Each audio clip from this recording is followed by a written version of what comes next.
noite, família Bezerra.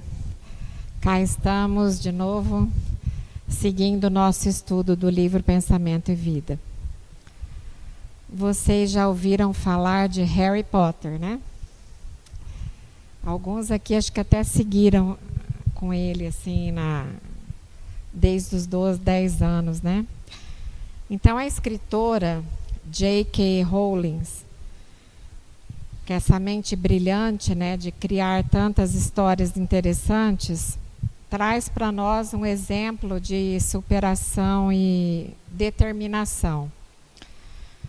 Antes dela se tornar essa famosa escritora mundial, né, porque o mundo inteiro lê Harry Potter, ela passou por muitos problemas, enfrentou uma série de desafios. Muitos de nós talvez teríamos desistido. Então, após um casamento fracassado, ela lutou demais para criar a sua filha sozinha. E Rowling, então, se viu numa situação financeira desesperadora. Ela não tinha como educar e criar essa filha sozinha.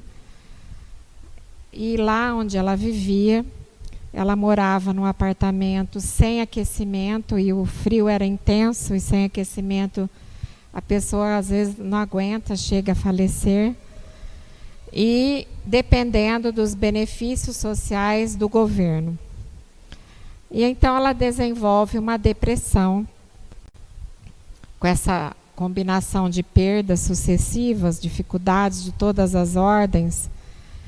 E ela confidenciou, inclusive, que teve pensamentos suicidas. E no meio dessa dificuldade toda, o refúgio que ela encontrou foi começar a escrever. Então ela começou a escrever a história de um bruxo que frequentava uma escola de magia, então as ideias vinham na cabeça dela, e ela foi então escrevendo muitas histórias interessantes. Percebeu que ela tinha essa facilidade, essa habilidade, vai em várias editoras tentar vender a sua obra, as portas se fecharam para ela em muitas delas, até que uma delas acreditou no seu trabalho, porque ela insistia, na verdade ela tinha essa fé, ela acreditava que aquilo podia trazer algo de bom. E ela então torna-se essa famosa escritora mundial e traz tanta alegria aí para muitos jovens, né? Por que nós estamos trazendo essa história, cujo título agora do nosso capítulo é Hábito? Então vamos entender primeiro o que significa essa palavra hábito. Então é uma maneira comum, usual de ser, de fazer, de sentir, é um costume que a gente tem, um modo, uma regra, e é uma maneira permanente, que é hábito, né? É uma persistência frequente, às vezes chega até a mania. Então, Emmanuel nos convida nesse texto a uma reflexão profunda sobre o poder dos hábitos em nossas vidas. Os pontos cruciais que ele nos traz. Primeiro, reflexos mentais. Em todas as nossas reflexões aqui, Emmanuel vai falar em todas as lições, reflexo. Todas, a gente já falou sobre isso. Reflexo é aquilo, eu estou na frente de um espelho, eu olho, eu tenho meu reflexo, né? Então, aquilo que é copiado do que eu tenho, meu reflexo. Então, ele diz que o hábito é uma esteira de reflexos mentais acumulados. Então, eu tenho uma atividade que é persistente, e isso torna-se um hábito, uma esteira de reflexos mentais, porque exige a mente também. E opera constante indução à rotina. Então, para que eu tenha uma rotina, eu preciso adquirir um hábito. adquiro o hábito de levantar a tal hora, e aí domingo eu posso dormir mais cedo, acordo àquela hora.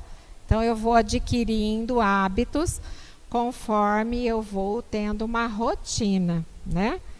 E os hábitos, então, nos conduzem por caminhos traçados, porque eu já tinha aquele comportamento. E o que nós temos que pensar aqui? Muitas vezes sem questionamento. Já aconteceu com vocês de terem que mudar a rota por algum motivo? Você vai sempre ao mesmo lugar. E aquele dia você tem que passar por um outro lugar diferente antes. Já aconteceu de você esquecer ir embora? Esquecer filho, né, na escola, né? Então a pessoa não está pensando naquilo que ela está fazendo. Ela simplesmente age pela força do hábito, sem o questionamento. É como se fosse um piloto automático do carro. Você põe naquela velocidade que você deseja, o carro vai sozinho. Ele controla, então, os nossos comportamentos, as nossas ações diárias. Escovar os dentes, o café da manhã, nossa rotina, né? É um hábito. É mecânico, sem reflexão. Vocês já pensaram, não sei se já aconteceu, você escova os dentes com a mão direita, aí você machuca a mão direita, tem que enfaixar. Como que faz? Né? Nossa, eu nunca pensei que eu pudesse usar a mão esquerda. Eu tenho que começar a pensar. Porque enquanto pequenininho eu fui educada nesse hábito para escovar meus dentes com aquela determinada mão. E aí eu vou parar para pensar naquilo só no momento em que eu tenho alguma dificuldade, né? Então os hábitos são trilhas que já foram marcadas.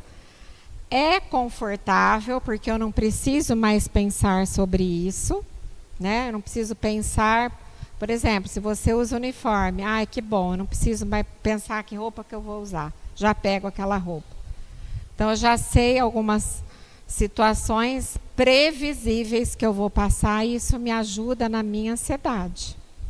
Porém, pode nos limitar. Aqui é que está a questão para pensarmos, né? A rotina é super importante na nossa vida para nos ajudar a ter menos ansiedade. A vida de um bebê, por exemplo, precisa ter rotina para que o bebê não seja ansioso. Então, ele já espera o banho, o papá, o dormir.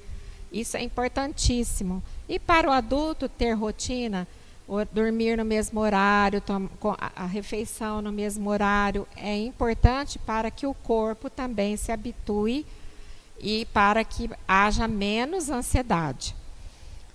E aí o que acontece? Dá uma sensação para nós de segurança, de conforto.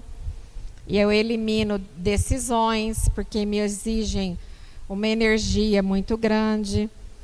Mas eu posso me acomodar àquilo e impedir novas possibilidades da minha vida. Isso aconteceu demais na pandemia. Alguns centros espíritas fecharam, infelizmente, porque as pessoas adquiriram o hábito de ficar em casa, aprenderam a usar os meios de comunicação, a internet, e não querem mais sair daquele conforto, preferem ficar em casa.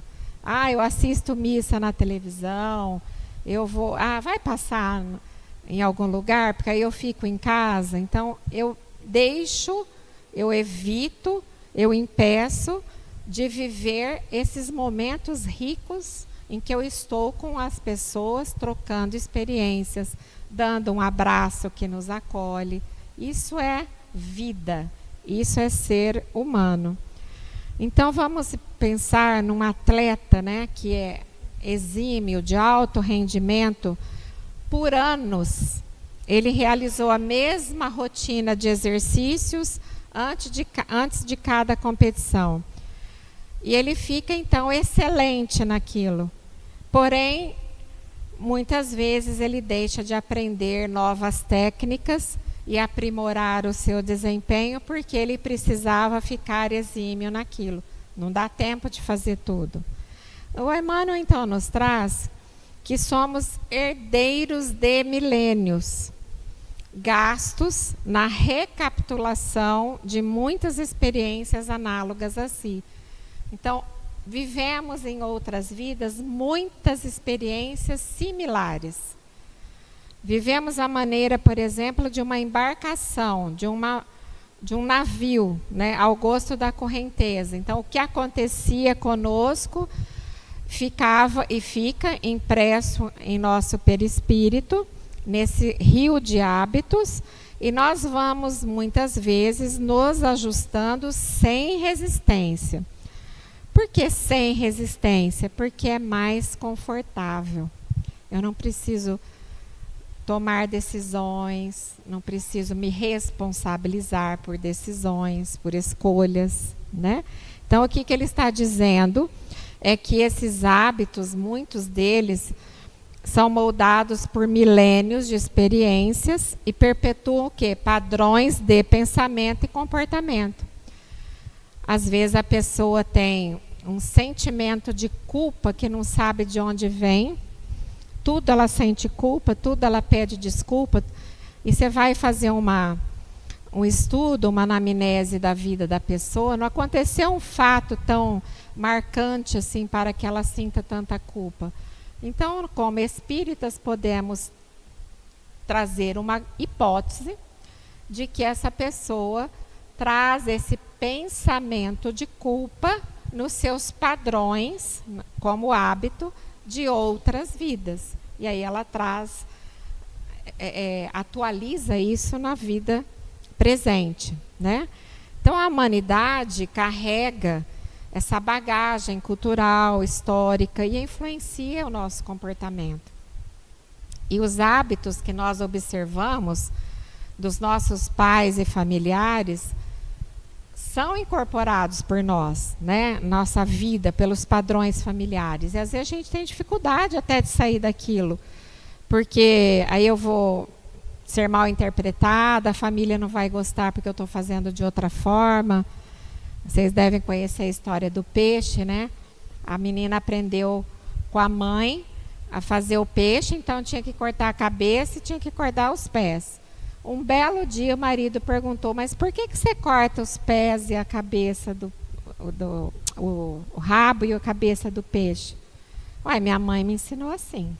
Aí vou perguntar para minha mãe por que ela faz isso. Aí minha avó, a avó da menina, ensinou assim. Aí, vó, mas por que você faz isso? Por que você corta a cabeça e o rabo? Porque a forma era pequena, não cabia no forno. Então ela cortava, né? Então chegou agora, olha só quantas gerações a gente fazendo a mesma coisa sem pensar. E às vezes aquilo já não cabe mais. Eu tenho um fogão maior, eu tenho uma forma maior, eu quero deixar o peixe inteiro, enfim, né? Eu posso estar pensando se aquilo ainda cabe nessa vida atual, né? E às vezes a gente tem dificuldade de romper com situações familiares que não fazem mais sentido para nós. Então, esses valores, crenças, expectativas que nós recebemos enquanto crianças impactam diretamente as nossas vidas e os nossos hábitos.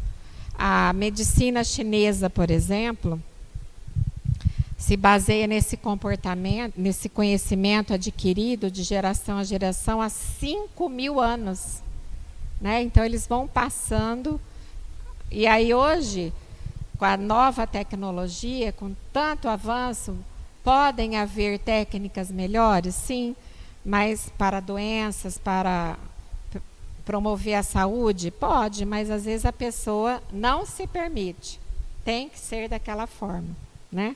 Estou lembrando aqui, minha mãe fazia passar escovão nesse chão aqui, né? Olha, nem existe mais, minhas filhas não sabem nem o que é isso. Então, com exceções naturais, sempre tem exceções, todos nós aqui adquirimos o costume de consumir o quê? pensamentos alheios, principalmente da espiritualidade que a gente não enxerga.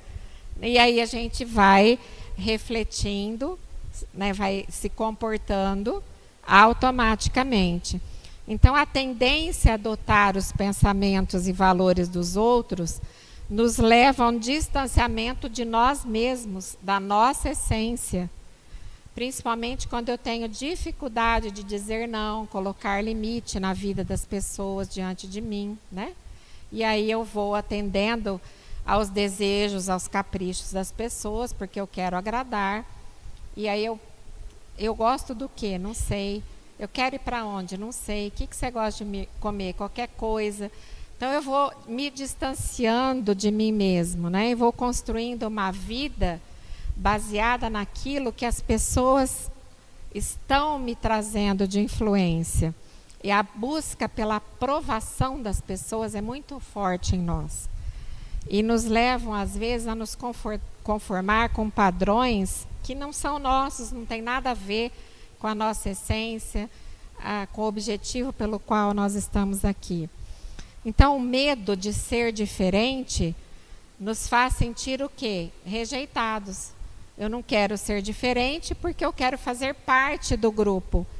E às vezes aquilo não tem nada a ver comigo, né? A gente, quando era novinha, ligava uma para outra. Você vai do quê no baile? Tem que ir todo mundo igual. Vai todo mundo de saia, todo mundo de calça. Então era assim, né? E hoje a gente tem outros hábitos. A gente tem a internet. Olha lá o que vai, o que não vai, enfim. Como que eu posso e devo expressar a minha individualidade? Né? Será que eu estou sendo a pessoa que eu devo ser? Porque eu combinei lá, fiz um contrato de ser eu mesma, né? E seguir o meu próprio caminho. Quando eu adoto esses valores e crenças de outros, eu perco o endereço de mim mesmo, a minha identidade. Muitas vezes eu perco o propósito de vida. Para que eu estou aqui? Não faz sentido, né? Então, essa pressão social para seguir uma determinada carreira, por exemplo, mesmo que não seja alinhada com os meus interesses e paixões, mas a família toda da área da saúde eu tenho que ser, mas eu gosto de português, eu gosto de humanas, não pode, né? Eu gosto da parte jurídica, não, você tem que ser da saúde. E às vezes a pessoa vai ali todo dia praticar aquela profissão que está distante daquilo que ela planejou para a vida dela, né? Então, em razão disso, Emmanuel nos fala que nós exageramos as nossas necessidades e nos afastamos da simplicidade. Como está difícil hoje ser simples, né? Muito difícil. Cada vez mais a complexidade está nas nossas vidas, fazendo parte. Né? E aí eu entendo com isso que seria mais fácil erguer uma vida melhor, mas é o contrário. Quanto mais simples, mais fácil de ter uma vida melhor, né? E aí eu formo em torno dessa busca um sistema defensivo. E o que nós vemos hoje, né? Crueldade, muita competição. Escutei um podcast ontem, uma juíza da vara da infância disse que, infelizmente, na pesquisa, as crianças que estão cometendo suicídio, esse índice cresceu 200%.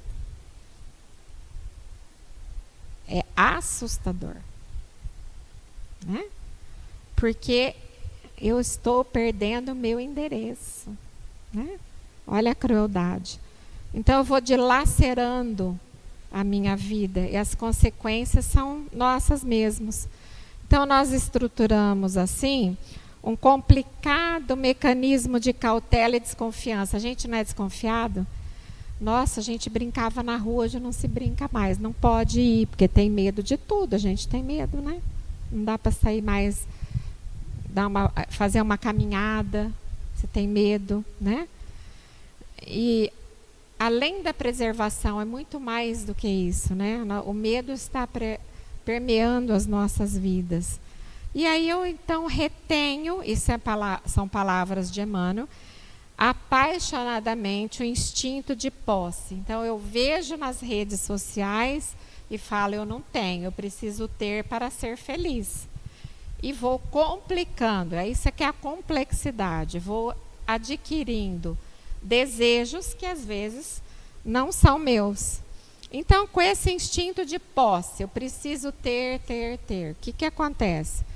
Criamos reflexos ainda maiores do egoísmo. Ego, para mim, é meu, tudo meu, né? Do orgulho, eu quero ser o maior, o melhor, eu preciso ter destaque, preciso ter não sei quantos mil likes, senão eu vou, né, entrar em depressão. Da vaidade e principalmente desse medo do abandono, da rejeição, medo de sair à rua, enfim. E aí nós vamos fugindo das leis divinas, vamos nos distanciando. Então esse ciclo vicioso do ego, que são esses hábitos negativos, né? O orgulho, egoísmo, a vaidade, nos aprisionam, geram sofrimento em nosso coração, porque nós não estamos alinhados com as propostas das leis divinas. E é uma ilusão, né? Criamos uma ilusão, porque o ego nos faz acreditar que nós somos separados do mundo, né? E que o nosso desejo é mais importante do que do outro. Então eu oro para Deus, para o meu time ganhar, mas tem que ganhar. Mas e aquele que está do outro lado? Ele também está orando para Deus. Como que faz? Né? Quem que Deus vai atender? Que dificuldade. Então existe eu, mas existe toda a humanidade. Né? Será que eu estou pensando em todos? Né? E esses sentimentos negativos, eles vão gerar o quê? Porque o principal, né, o germe de todos os outros é o egoísmo. Tudo nasce do egoísmo, absolutamente tudo. Então, do egoísmo nasce o orgulho, a inveja, a vaidade, a raiva, o ressentimento. E aí vem os sofrimentos, né? Então, nós nos apegamos tanto àquilo que é meu, só meu, do meu jeito, como eu gosto, como eu desejo, e eu vou me desconectando da minha verdadeira natureza, né? E eu não consigo nem me conectar com o meu anjo da guarda. Ele vem aqui gritando e eu não consigo ouvir. Por exemplo, um líder empresarial, né? Movido por uma ambição excessiva, começa a ter hábitos muito complexos, muito refinados, precisa trabalhar cada vez mais para manter aqueles hábitos. E ele faz o quê? Ele sacrifica os seus relacionamentos pessoais, da família, seus filhos e principalmente a sua saúde mental. Né? Porque adquiriu um hábito e fala, mas eu estou trabalhando, né? Eu preciso buscar equilíbrio em tudo. A natureza é assim, nos traz esse ensinamento.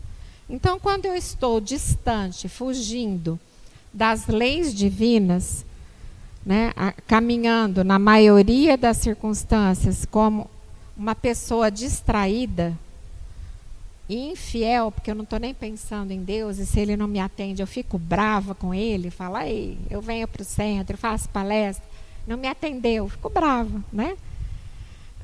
E aí eu vou, Emmanuel vai trazendo que eu me sinto na obrigação de ser servido porque eu estou como operário, né? Trazendo algum benefício, eu acho, mas só para mim. E aí o que acontece? Em algum momento eu vou tropeçar, eu vou cair na minha própria ilusão. E às vezes eu me sinto sufocado, inquieto.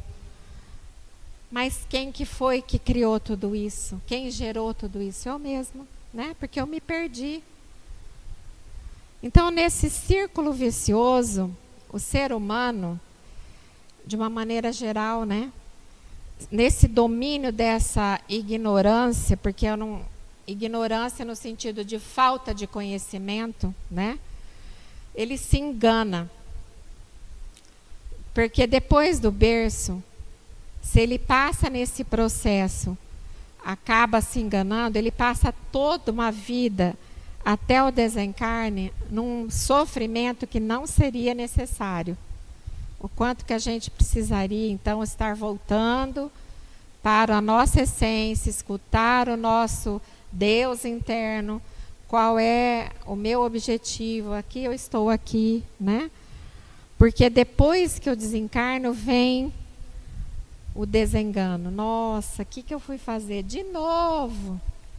Vai voltar lá para o Bezerra de Menezes agora, né? Trabalhar lá. De novo, né? Porque eu fico aprisionada nessa ilusão, desilusão, entre uma vida e outra. E às vezes eu passo muitas encarnações nessa rotina, né? E aí ele vai trazer, então, a rotina construtiva, né? A rotina não é só destrutiva, ela é construtiva também. Porque elas nos fornecem recursos para enobrecer a nossa vida. Um anjo, por exemplo, se tornou anjo pelo hábito de fazer o bem. Quando Emmanuel recebe a orientação quando Chico Xavier recebe a orientação de Emmanuel de sua vida, que ele fala disciplina, disciplina, disciplina, é um hábito adquirido. Uma disciplina é um hábito adquirido. Então, qual é o caminho? Qual que é a direção que eu estou dando para as minhas escolhas, para a minha rotina? Porque se um anjo chegou lá, o quanto ele não trabalhou no bem para que aquilo se tornasse um hábito. Então, quando perguntam para a Madre Teresa de Calcutá, você me perdoa, mas perdoar o quê? Porque no coração dela não houve ressentimento. Né? Então, a pessoa já desenvolveu uma superioridade moral em que ela não fica mais ressentida. Isso é construção, tijolo por tijolo, na vida espiritual da pessoa. Então, eu tenho situações que eu preciso olhar e trabalhar. E eu posso agora mudar esse rumo, né? A evolução impõe para nós costumes para que a gente possa nos desvincular, né? Imagina agora passar escovão aqui, graças a Deus não é mais, passa um aspirador. Né? Então, assim, a evolução nos traz possibilidade de pensar mais, de fazer coisas mais nobres, né? Não ficar tanto nessa operacionalidade, para questões mais elevadas. E é necessária essa transformação, essa evolução espiritual exige o quê? Criação de novos hábitos, como nós falamos desses anjos. Eles foram criando novos hábitos enquanto seres humanos, para que chegassem à angelitude. Mais alinhado com valores o quê? De amor, de compaixão, de serviço. Como será que está isso na nossa vida, né? Quando algo acontece da maneira com que eu não queria, se as coisas não dão errado para mim. Então vamos entender que essa transformação é um processo contínuo de aprendizado e desenvolvimento pessoal. É contínuo, todos os dias. Para que eu não pense mais em fazer o bem, e isso se transforma em um hábito, em um reflexo condicionado, eu tenho que fazer muitas e muitas vezes, para que eu entenda que aquilo faz parte já da minha vida, né? Como você às vezes levanta e fala bom dia. Ah, mas se a pessoa não olhar na minha cara, eu não falo, né? Então vamos olhar para o ser humano que está ali na frente, que pode estar com muitas dificuldades que você desconhece. Não sei se já aconteceu com vocês, né? De vocês serem atendidos por uma pessoa que estava extremamente mal educada, e aqui em Araçatuba tem bastante. e assim, de mau humor. Aí de repente você fala muito obrigada, um ótimo dia para você, com aquele sorriso. A pessoa muda o jeito dela. Basta você mudar o seu hábito, entende? Porque senão eu vou ficar no mesmo padrão vibratório. E nosso propósito aqui é elevar, mudar para hábitos mais saudáveis. Então eu começo a pensar, nossa, ela deve estar com dificuldade, sei lá o que ela está passando. Eu vou falar um bom dia, desejar um bom dia, com um sorriso e do coração.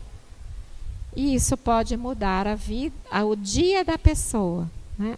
Começou com um simples desejo meu, né? E que eu posso estar atenta a isso. Eu preciso expandir essa minha consciência, me libertar dessas antigas limitações, porque agora eu posso passar a comprar uma forma maior e colocar o peixe inteiro no meu forno maior. Não posso? Eu posso. Né? Então, olha quanta coisa que Emmanuel nos traz aí para pensar, né? Nos motivar a cultivar esses hábitos que nos trazem bem-estar, que nos trazem uma maneira mais leve de viver. Por exemplo, um fumante, né? A pessoa decide parar de fumar. Foram anos de dependência. Decidiu mudar os seus hábitos, adotou uma vida mais saudável. Às vezes a pessoa precisa mudar até de amizade, dependendo do hábito adquirido, né? Porque a influência do meio é muito grande. Quando ele faz isso, ele inspira outras pessoas a fazer isso também? Com certeza. Fala, eu consegui, você também consegue. Né? Então, olha que importância o meu comportamento, a minha atitude, por onde eu passo, às vezes numa fila de um banco, o quanto que é importante a maneira com que eu trato as pessoas com quem eu convivo, né?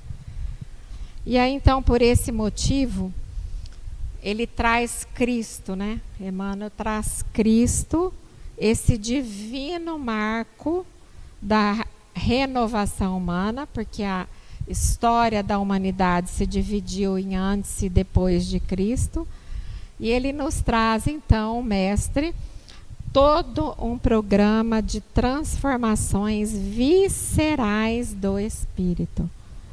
Então o Cristo, ele não veio para nos salvar, ele não morreu na cruz para nos salvar. Ele nos trouxe o amor, o perdão, a mudança de hábito, porque as pessoas estavam acostumadas com as leis do olho por olho, dente por dente. E era assim, e tinha que ser assim, porque antes nem era assim, era pior do que isso. E a gente ainda insiste no olho. Ah, mas você não falou bom dia, eu também não vou falar. Não olhou na minha cara, eu também não vou olhar. Então eu estou no olho por olho, dente por dente ainda, né? Com aquele hábito adquirido há 2000 anos. Tenho muita dificuldade, às vezes, de entender que eu preciso dar um passo nessa elevação. Porque enquanto ciente, cristão consciente, de que esse Cristo me traz na esfera humana o modelo e o guia, porque nós precisamos desse modelo e desse guia, então é possível, como ele dizia, tu podes mais do que eu, né? Porque ele também passou como ser humano como nós, né? Passou por encarnações também. Então é por esse motivo que ele nos traz, Emmanuel nos faz aqui no que Cristo, ele nos traz o hábito sem violência de qualquer natureza. Então uma pessoa, estou lá conversando com uma pessoa, resolvendo uma situação, ela grita comigo. Aí eu grito de volta. Ué, mas ela gritou comigo, eu tenho que gritar de volta. É assim? Gritar não é violência? Às vezes é mais violência do que um tapa na cara, dependendo do que você fala. Então, como cristão, eu tenho que aceitar a pessoa me prejudicar? Não, não é isso que o Cristo falou. Eu não tenho que aceitar a pessoa me prejudicar. Mas eu não devo e não tenho direito de gritar de volta. Não tenho. Eu posso dizer, agora não dá mais para conversar, você está alterado, vamos conversar em outro momento, não dá para resolver assim, saio de cena. Tem N maneiras de eu reagir sem violência e sem aceitar aquela injúria, aquela humilhação. Não é esse o propósito. Não é aceitar aquilo como uma pessoa que está com a razão. Todas as vezes que eu grito, eu perco a razão. Você pode estar falando uma coisa completamente certa, você está ali com todos os argumentos, um raciocínio lógico, mas você gritou, você perde a razão. A pessoa entra na defesa e você não consegue, às vezes, fazer com que a pessoa entenda que aquilo que você está dizendo é o certo. Então, é sem violência de qualquer natureza. Assim, eu adquirindo esse hábito de responder de maneira gentil, mas ser firme, porque Jesus dizia que o seu sim seja sim, que o seu não seja não. Que o seu verbo seja doce ou enérgico, conforme a circunstância. Às vezes eu preciso ser enérgico, sem grosseria, firme. Muitas vezes é necessário. Então, quando eu adquiro esse hábito, eu altero o meu padrão moral. Se eu altero o meu padrão moral, eu estou influenciando positivamente as pessoas ao meu redor. Família, amigos, sei lá quem está ao meu redor. Isso vai chamar a atenção. E é como uma rede de apoio, né? Então, assim como o mal desencadeia numa maneira rápida e violenta, o bem também desencadeia de uma maneira tranquila, mais lenta, e necessitando de muita renúncia, né, do nosso ego. Se eu quero uma vida mais leve, mais plena, uma terra mais justa, eu tenho que começar a ser essa pessoa onde eu estou, não importa onde eu esteja.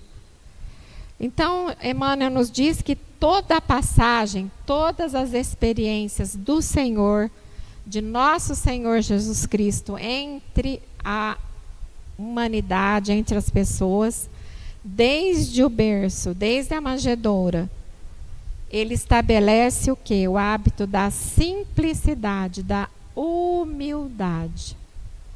Então, uma vez eu tive a oportunidade de assistir uma conferência de Abílio Diniz, aquele grande empresário, né, do Pão de Açúcar. Ele inicia dizendo, precisamos ter humildade. E termina dizendo, precisamos ter humildade. Um grande líder, porque se o grande líder não tem humildade, ele não vai conseguir ser um líder. Ele vai ser tudo menos um líder, mesmo dentro de uma empresa. Então, ele cria, né? Jesus traz para nós esse hábito do quê? Da serenidade e da paciência. Onde compra a paciência? Tem para vender aí na frente? Né? Serenidade e paciência. Como estão esses hábitos na nossa vida? Para que eu tenha certeza. Ele usa a palavra aqui, ressurreição para a vida eterna, desse despertar na espiritualidade aliviado. Ai, missão cumprida, consegui. Né? Então, esse apostolado de Jesus é um conjunto de reflexos, né, para o caminho celestial, rumo ao nosso Pai Redentor, para a redenção desse caminho humano. Né? Ele nos traz, né, esse modelo perfeito de transformação, baseando esse padrão, esse hábito no quê? No exercício do perdão, da fraternidade, da esperança, da humildade. Né? Ele ensinou esse amor incondicional, porque o nosso amor ainda é um amor de ego, é meu, tudo meu, do meu jeito. Né? E ele então nos traz que mesmo diante de tantas dificuldades, essa esperança é uma força poderosa. Quanto que a gente precisa, né? Por exemplo, Nelson Mandela passou anos na prisão, preso injustamente, liderou um processo de reconciliação com seu país de dentro da prisão, promoveu o perdão e a união entre os povos e continuou, saiu de lá pleno. Então era um espírito evoluído, né? Então até agora, a nossa justiça, infelizmente, cheira a vingança, né? Tem muita vingança, infelizmente. O nosso amor é egoísta. Qual que é a solução? Educar os nossos sentimentos para que eles se tornem hábitos saudáveis automáticos, para que seja um reflexo condicionado dessas nossas atitudes que a gente irrefletidamente às vezes trata mal alguém, grita, enfim, né? Para eu mudar isso. Porque se eu consigo, então, adotar a bondade, o entendimento, essa autoeducação, o dever de servir, porque eu não vim para esse mundo para ser servido. Eu vim para servir, para dar o meu melhor. Isso vai ser, então, esse hábito, um alicerce cada dia para eu dar conta da minha vida. Colabora com a minha segurança, com a minha paz íntima. Eu vou nutrir, então, o verdadeiro homem de bem que está lá no nosso Evangelho segundo o Espiritismo. Então, essa escritora nos traz, né, essa possibilidade de mudar os hábitos, porque ela podia ter ficado ali naquela depressão e morrido de uma maneira trágica. Ela consegue, né, com essa fé, superar isso e trazer tanta alegria para os jovens. E aí, então, eu peço para que nós saiamos aqui pensando em algumas reflexões. Quais são os hábitos que mais me limitam? Cada um tem o seu, né? Que eu tenho dificuldade. Quais novos hábitos eu preciso cultivar para que eu possa subir um degrauzinho aí? Como posso me inspirar no exemplo de Jesus para transformar a minha vida? O que Jesus faria no meu lugar? Ele é o nosso modelo. Não tem ninguém na Terra que substitua. Então, o que eu posso fazer hoje, quando eu chegar em casa, a hora que eu sair daqui, para dar o primeiro passo rumo em direção a essa mudança, para adquirir hábitos saudáveis e mais superiores, né? Para a gente poder evoluir espiritualmente. Ficam aqui, então, as nossas reflexões. Muito obrigada pela atenção e paciência de vocês.